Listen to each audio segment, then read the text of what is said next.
You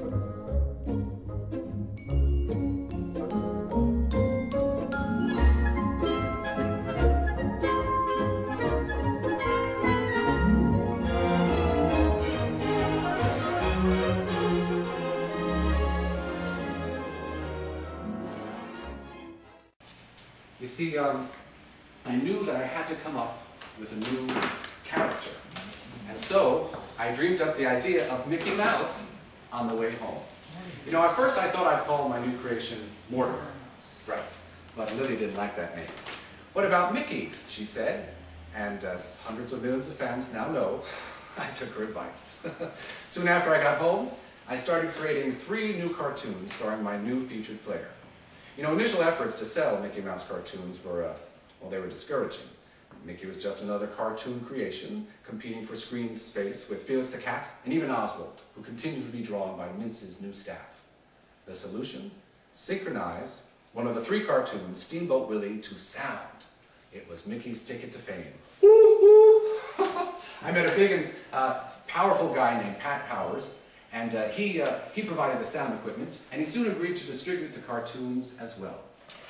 Now, initial efforts to sell Mickey Mouse cartoons were unsuccessful, but I persevered and finally triumphed. And reviewers, but most important, the public, they just loved Mickey Mouse. Mickey's popularity skyrocketed, and soon Mickey eclipsed Felix the Cat as the world's favorite animated character. A Mickey Mouse cartoon appeared on theater marquees with the title of the feature.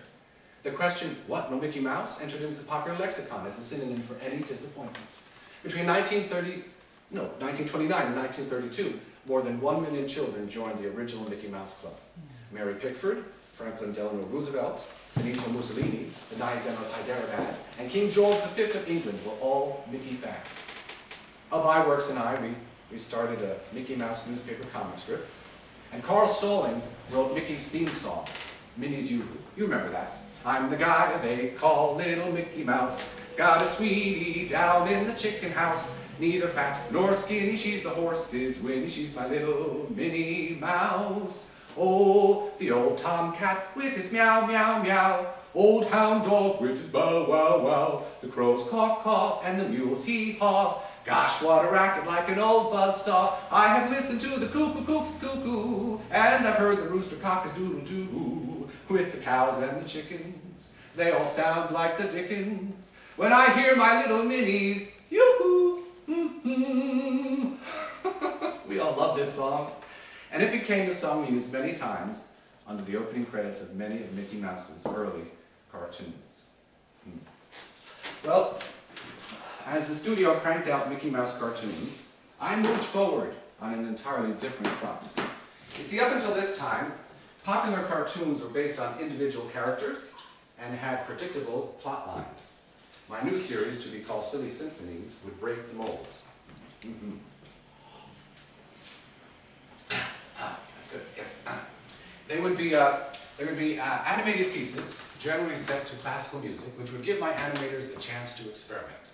And the first was called The Skeleton Dance. This featured, you remember that one?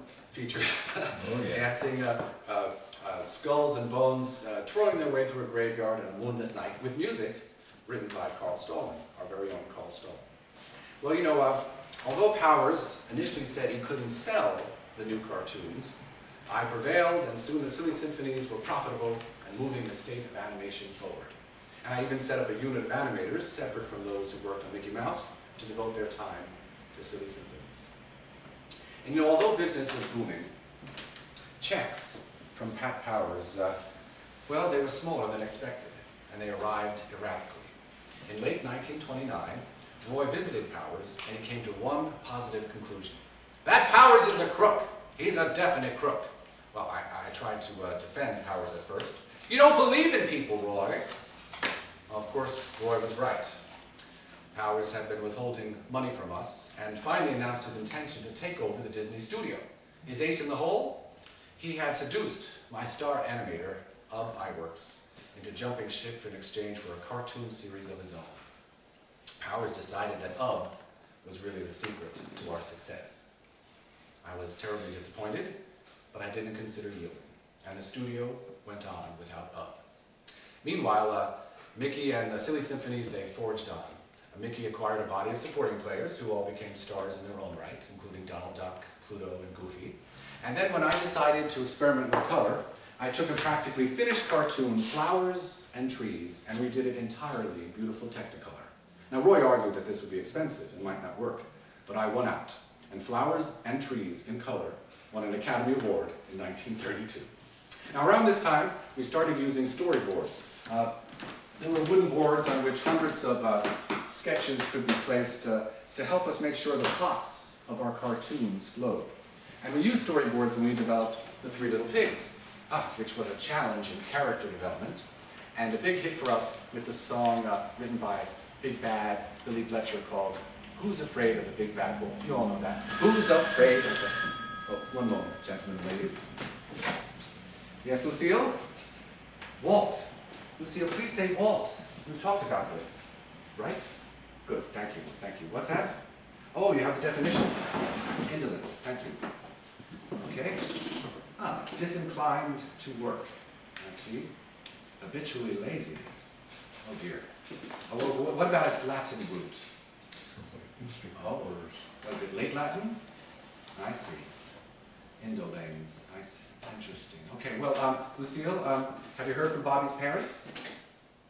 Oh, I thought I asked you to call them. Oh, that's right, they don't have a phone.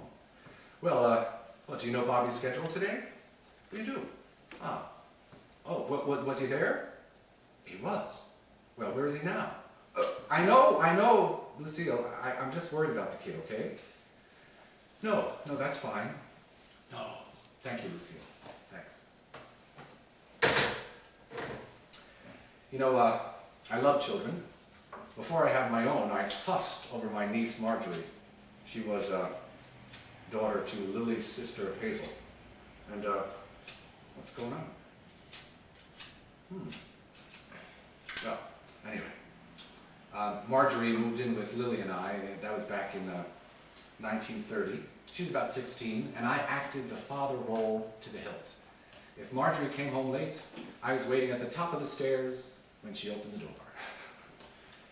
But much to our dismay, our first two pregnancies, they ended in miscarriages. And then in 1931, I had a hell of a breakdown and went all to pieces, and I cracked up. I got very irritable. It got to the point that I couldn't talk on the telephone anymore. I began to cry. I had to go away. So Lily and I, we took a long trip and got away from everyone and everything. And the third time around, in 1933, I remember I wrote my mother, Lily's partial to a baby girl. Personally, I don't care, just as long as we do not get disappointed again. And we weren't. On December 18, 1933, Diane Marie Disney was born. Weeks before Diane was born, I remember I wrote my mother, I know I've made a lot of vows that my kid won't be spoiled, but I doubt it. It may turn out to be the most spoiled brat in the country. My initial tendency was to surround my daughter with toys and games. Christmas of 1934 featured a giant tree and a sea of presents. But true to my vow, I didn't spoil her. I realized after a time that the more you want things, the better you like them. And I wanted more children. And when Lily suffered another miscarriage, well, we decided to adopt. In January 1937, 2-week-old Sharon May Disney entered into our family. Baby mine, don't you cry. Baby mine, dry your eyes. Rest your head close to my heart, never to part, baby of mine. Little one, when you play, don't you mind what they say. Let those eyes sparkle and shine, never a tear, baby of mine. You know, I guess I could have let newspaper photographers cluster around little Diane and Sharon sitting on Mickey Mouse's lap or attending a new cartoon. But Lily and I, we wanted to keep the girls out of the public's eye, both for their safety and out of a desire for privacy.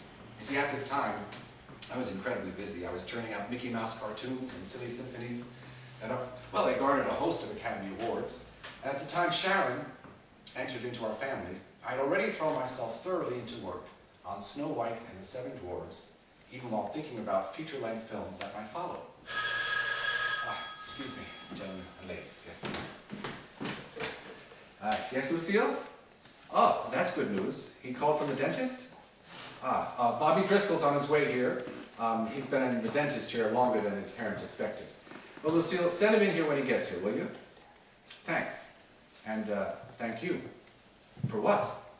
Well, you said yes, Walt, not yes, sir. Thank you, Lucille. You know, when I decided to create the world's first feature-length film, Snow White and the Seven Dwarfs, virtually everyone said I was headed down the wrong path. Roy and Lily were unhappy. What with Mickey Mouse and the Silly Symphonies doing so well, we had plenty of money. Why gamble? And after all, a feature-length cartoon was estimated to cost $500,000. But my wife and brother weren't alone. There were others in the entertainment business who thought I was foolhardy too. They didn't think I could come up with a storyline good enough to hold audiences' attention for over an hour of animation. They thought that such a cartoon would hurt audiences' eyes. They called the venture Disney's Folly. Now, of course, I listened to none of this. I knew that movie houses weren't showing cartoons as often as they once did, a casualty of the ever-increasingly common double feature, which left less time for animated shorts. Moreover, competitors were coming on strong with cartoons like Popeye, which rivaled Mickey Mouse in popularity. I knew that if we wanted to get ahead, we'd have to come up with something different.